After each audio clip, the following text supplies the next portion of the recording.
있습니다. 자, 오늘 거래대금 상위 종목군들 쭉 살펴봤습니다. 이사님께서는 이 중에서 특별히 조금 언급을 하고 싶은 그런 종목군들 있으셨을까요? 우리 딱히 없나요? 네, 이게 다 테마다 보니까. 그렇죠. 테마들이 조금 많죠. 근데 네. 여기 보다가 제가 조금 이제 내가 잘못 봤나 싶은 게 우리 기술 이거 원전으로 봤는데 여기는 비트코인에 돼 있길래. 네, 같은 여러 가지 이슈로 또 엮이기도 하더라고요. 네.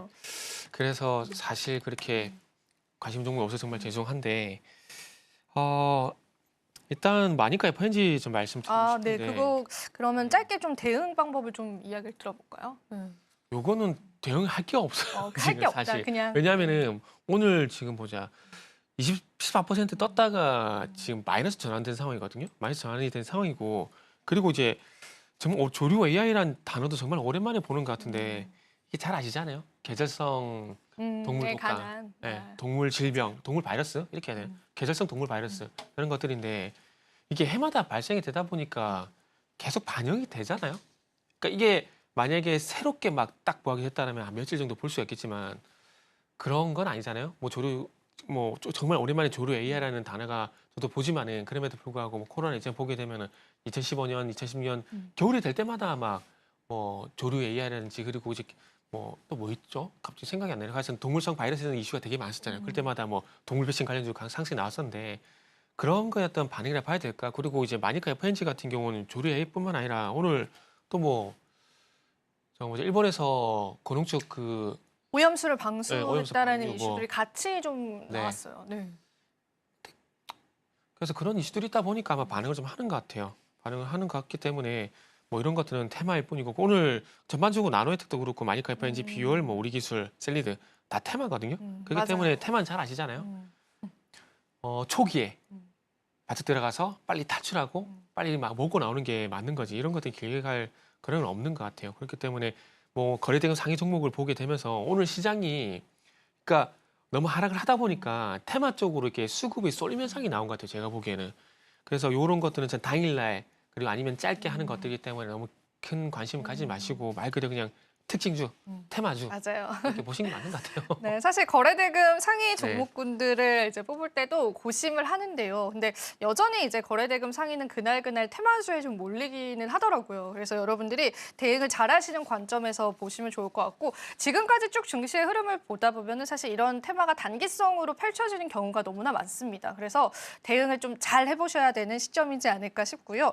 지금 LNF 관련한 이제 속보가 하나 떴는데요. 일단 중장기 사업 전망을 공개하면서 2027년도까지 올해 대비해서 160%의 성장을 목표로 하겠다라는 네. 그런 포부를 발표하기도 했습니다. 약간 수급이 들어오고 있기는 하거든요. LNF를 필두로 해서 2차 전지까지 조금 살짝 한번 봐볼까요, 이사님? 아까 전에 그 조개보건의 섹터 같은 경우에 바이오, 반도체, 2차 전지, 방산 이렇게 말씀드렸었는데 2차 전지 같은 경우에도 일단은 아마 지지난주인가 아마 말씀드렸던 것 같은데 나쁘지 않다는 관점에서 네. 봐야 된다고 말씀드렸거든요. 그리고 9월 마지막 줄 좀 기점으로 해가지고 바이오에서 2차 전지하고 반도체 쪽으로 조금 이제 분위기가 조금 좋게 형성이 좀 되는 것 같아요. 근데 제가 이걸 왜 말씀드리냐면은 그러니까 이런 뉴스도 업종에 대한 분위기가 상당히 좀 중요하다라고 봐요. 만약에 LNF가 작년 상반기 같으니까 작년 상반기 같은 경우는 방송 가면 맨날 2차 전지만 얘기했거든요. 특히 비차 증시 에코프로 그룹주 맞아요. 요 얘기만 했었거든요. 맞아요. 만약에 이 뉴스가 그때 시점에 나왔으면 아마 LNF가 제가 봤을 때 오늘 2.5%가 아니라 한 10% 이상 급등이 나왔을까 생각이 들거든요. 그런데 참 이런 뉴스도 시기가 중요한 게 지금 2차 전지가 좋다라기보다는 나쁘지 않다는 관점에서 조금 이제 바닥을 잡아가는 상황이라 보게 된다라면은 이런 뉴스가 그렇게 크게 반응은 못하는 것 같아요. 그렇기 때문에 일단은 이런 뉴스가 있었구나라는 정도 보시는 게 일단 맞는 것 같고 그리고 이제 2차 전지도 전체적인 관점에서 보게 된다라면은 업황이 확실히 딱 돌아섰다 이건 아니다. 제가 업황 얘기할 때 항상 말씀드린 게 중국의 탄산수송 가격 동향, 양지 그리고 국내 양극재 수출 단가 이걸 말씀드리잖아요. 근데 이게 아직까지 나아지지가 않고 있거든요. 그래서 그런 관점에서 보게 된다라면은 바닥권에서 어찌 보면은 저가 매수성 수급이 들어오게 되고 그런 것들로 인해 가지고 단기 변동성으로 아직까지는 계속해서 그렇게 대응을 좀 하시는 게 좋을 것 같아요. 오늘 예를 들게 되면 LG엔솔루션, 포드 이제 공급 계약 소식이 공급 있었잖아요. 계약 소식이 예. 있었죠. 그러면서 관련 종목들이 반등이 나오긴 했지만은 또 힘이 좀 빠져버리잖아요. 그렇기 때문에 아직까지는 어찌 보면은 작년 상반기 같이 좀 느긋하게 좀 길게 가져갈 만한 그런 구간들은 아니고 바닥권에서 이제 나오는 그런 변동성 그런 측면으로 대응을 일단 하시는 게 좋을 것 같아요. 네, 그렇습니다.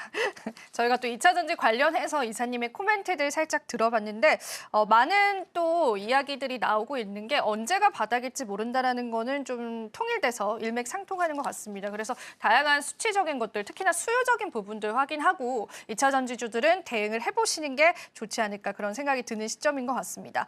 자, 그럼 저희가 또 시장에서 또 여러 가지 섹터군들을 좀 주목을 해볼 수가 있을 텐데 이사님께서는 오늘 그래도 이제 제약바이오 주 중에서도 비만 치료제 관련해서는 많은 말씀을 해주셨잖아요. 그런데 오늘 또 고지혈증 치료제가 뭐 비만에 효과가 있다 이런 소식들 때문에 관련주들이 좀 튀어오른 느낌도 보여지긴 하는데 이쪽 섹터 계속 봐도 괜찮을까요, 이사님? 바이오는 일단은 계속 봐도 됩니다. 계속 봐도 되고 네. 지금은 상승 추세를 그렇게 의심할 필요는 없을 것 없고, 같아요. 네. 왜냐하면 계속 가고 있는데 굳이 거기에서 부정적인 부분을 볼 필요는 없잖아요. 블루엠팩도 많이 말씀해 주셨잖아요. 네, 그렇죠.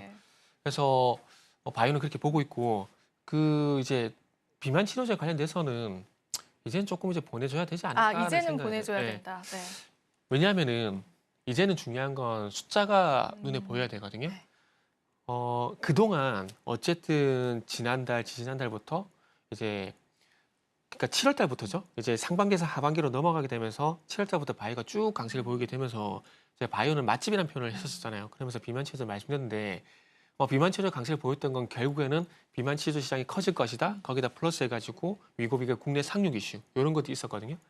그래서 비만 치료제는 나올 만한 이슈는 다 나왔다라고 봐요. 지금 예약이 폭증하고 있다는 얘기가 나오고 있는데 아마 비만 치료제가 뉴스가 선반영되면서 좀 식었어야 정상인데 예약 폭증 얘기가 나오게 되면서 다시 한 번 더 살려주는 것 같아요. 근데 그런 게 있음에도 불구하고 다시 말씀드리지만은 비만 치료제 같은 경우는 시장이 커질 거란 기대감들 그리고 국내에 상륙할 것이라는 그런 이슈 이런 것들이 일정 부분 반영됐다는 걸 부정을 할 수는 없습니다. 그렇게 된다면 이 상승 탄력이 지속이 되려면은 숫자라는 측면, 그러니까 국내 비만 치료가 들어왔고 이런 것들이 초반에 상당히 많이 팔리고 있다는 어떤 매출 수치 이런 것들이 잡히게 된다라면 얘기가 달라지겠지만 아직까지 그런 거는 기대가 이제는 좀 보내주자. 네, 그게 쉽지 않거든요. 그렇기 때문에 그런 것들이 반영되기 전까지는 어떤 시간이 걸릴 것 같고 반영이 또 될 때 과연 또 시장에서 올해 7월달, 8월달, 9월달에 그랬던 것처럼 또 관심을 가질까? 이건 다른 문제거든요.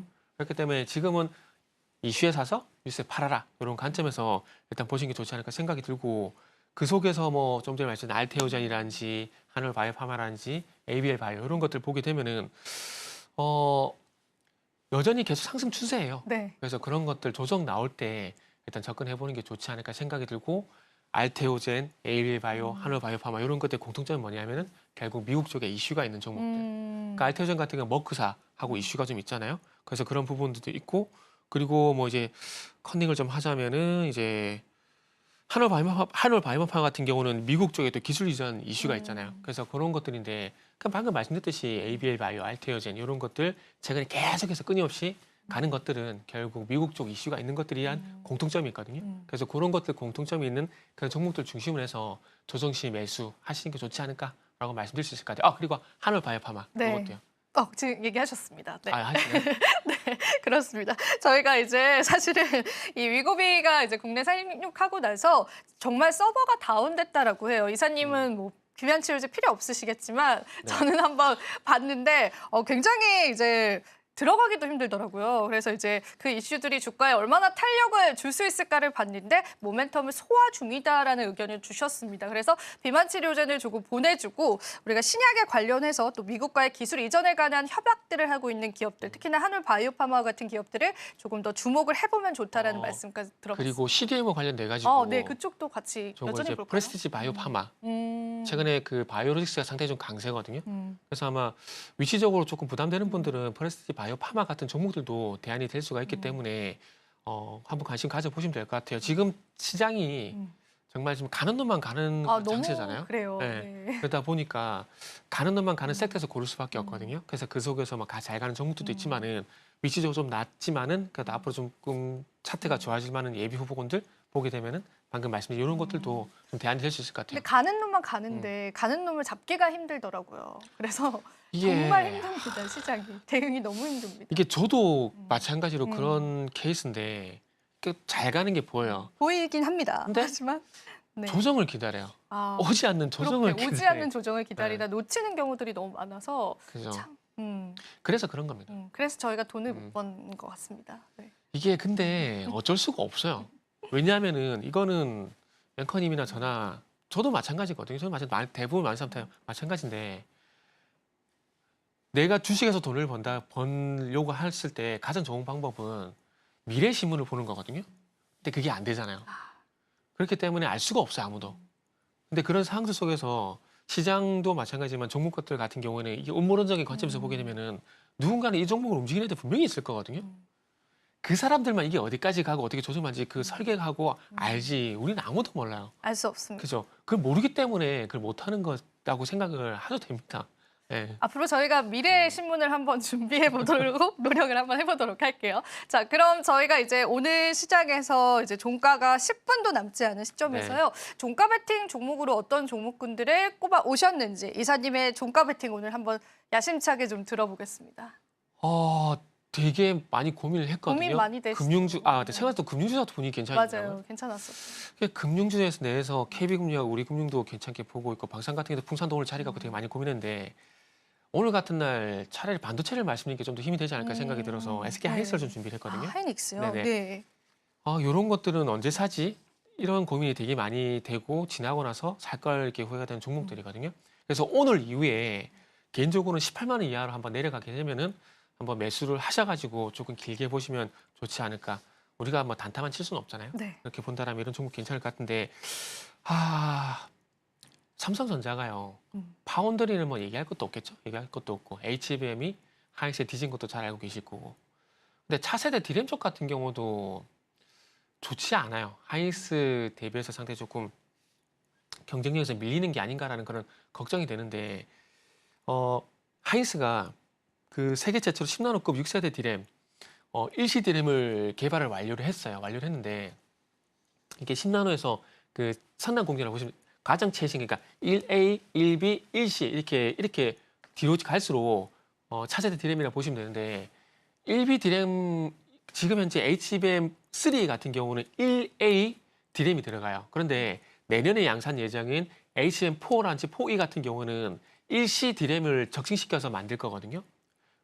그래서 내년에 1C 디램도 양산을 하게 되고 HBM도 같이 양산을 하게 되는데 여기서 가장 중요한 건 뭐냐면 수율이거든요. 근데 지금 하이닉스가 의외로 방금 말씀드린 6세대 디램, 1C 디램이 수율이 잘 나온다고요. 네. 수율이 잘 나가지고 지금 내년에 HBM4E까지도 하이닉스가 점령할 가능성이 상당히 높다는 얘기 나와요. 근데 그 반대로 디램 지금 소위 말하는 차세 디램도 어쨌든 범용 디램이잖아요. 네.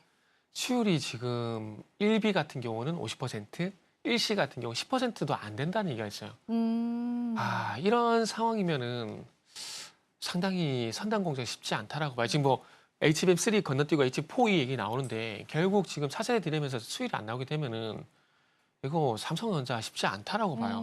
그렇기 때문에 이번에 전영근 부회장이 사과문을 올린 것처럼 지금은 중요한 건 파운드로 중요하겠지만 원래 잘하던 1등 프리미엄 디램 여기서 수요를 잡는 게 제가 가장 포인트라고 생각이 들어요. 그러다 보니까 지금 1A 디램 같은 경우도 다 뒤집어서 다시 새로 시작할까? 그런 얘기들이 나오고 있는 상황이거든요. 그래서 지금 그래서 반도체 같은 경우는 어쩔 수 없이 삼성전자보다는 하이닉스를 볼 수밖에 없고 주가 이렇게 차이가 나는 게 그런 연유라 보시면 될 것 같아요. 그래서 어쨌든 내년에 양산하는 HBM4 같은 경우도 하이닉스가 이런 연유에서 주도할 가능성이 상당히 높기 때문에 하이닉스를 좋게 말씀드릴 수밖에 없는 부분들이고 그리고 이번 3분기 실적 거의 뭐 하이닉스가 뒤집었다 봐야 되겠죠, 반도체는. 그렇죠. 6.7조 정도 예상이 되는데 어느 곳은 또 7조까지 예상을 하고 있더라고요. 그런데 삼성전자는 지금 좋게 쳐져서 5조? 지금 4조도 이게 나오고 있거든요.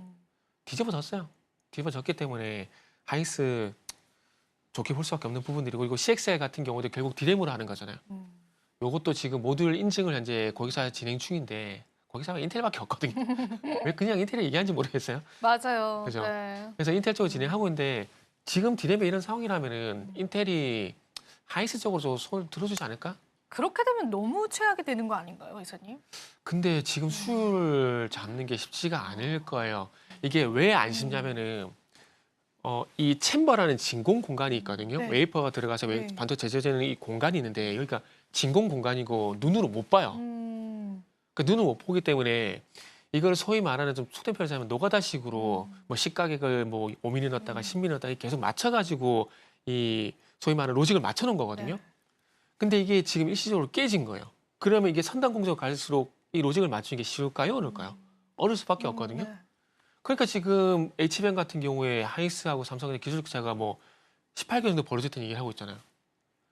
IT 쪽은 18개월은 정말 긴 시간이거든요. 그래서 삼성전자 같은 경우는 어찌 보면 일시 뭐 차세 디램 쪽으로 가야 되지만 지금 하고 있는 1A 디램 쪽으로도 수율을 맞춰야 되는 그런 숙제가 있고 그리고 이 수율을 맞추는 게 쉽지가 않기 때문에 아마 내년 좋게 봐도 내년이에요. 좋게 봐도 내년이고 안 좋게 보면 그 후도 될 수가 있다고 봐지는데 그만큼 수율 맞추는데 시간이 걸릴 수밖에 없기 때문에 삼성전자에 대해서는 조금 그래도 부정적으로 말씀을 그래서 드릴 수밖에 없을 것 같아요. 네, 그렇습니다. 저희가 사실은 뭐 간 놈이 간다 이런 말씀 해주셨는데 그런 맥락이 아니라 사업 구조를 좀 뜯어보면은 여전히 악재들이 좀 남아있다라고 보여지는 그쵸. 구간이네요. 그러니까 이게 삼성전자 물론 가격 메리트가 있어요. PBR 뭐 1배 이하는 얘기도 많이 하고 있는데 결국 중요한 건 많이 빠졌다 이제 덜 빠진다가 아니라 가야 된다는 봐야 되잖아요. 그러면 외국인 투자자 입장하고 기관 투자 입장에서 봤을 때 하이닉스와 삼성전자를 바라봤을 때 방금 제가 말씀드린 내용보다 더 자세하고 더 많은 양의 어떤 정보들을 있겠죠. 그 사람들 더 잘 네. 알고 있겠죠. 그런 관점에서 봤을 때 하이닉스 선택할 수밖에 없어요. 옛날에는 반도체에서 매수가 들어오게 되면 외국인 순매수 상위에 삼성전자 하이닉스가 이렇게 있었잖아요. 저도 처음 봤어요. 순매수 상위 1등에는 하이닉스가 있고 순매수 상위 1등에는 삼성가 있는 거 저도 처음 봤거든요. 계속 그런 기조였습니다. 최근에. 그러니까요. 네. 그러니까 이런 현상이 왜 나올까요? 그러니까 방금 말씀드린 그런 연유 때문에 이런 반수급 현상이 나온다라는 거죠. 네, 그렇습니다. 저희가 오늘 또 종가 배팅으로 SK 하이닉스에 관한 이야기들 자세히 한번 들어봤습니다. 오늘도 도움 말씀 주신 이사님께 감사 인사 드려볼게요. 이사님 고맙습니다. 네, 감사합니다. 지금 바로 구독을 눌러보세요. 실시간 경제 뉴스, 투자 전문가들의 다양한 시황과 정확한 분석, 또 알찬 투자 정보까지 신뢰할 수 있는 저희 서울경제TV와 함께하세요.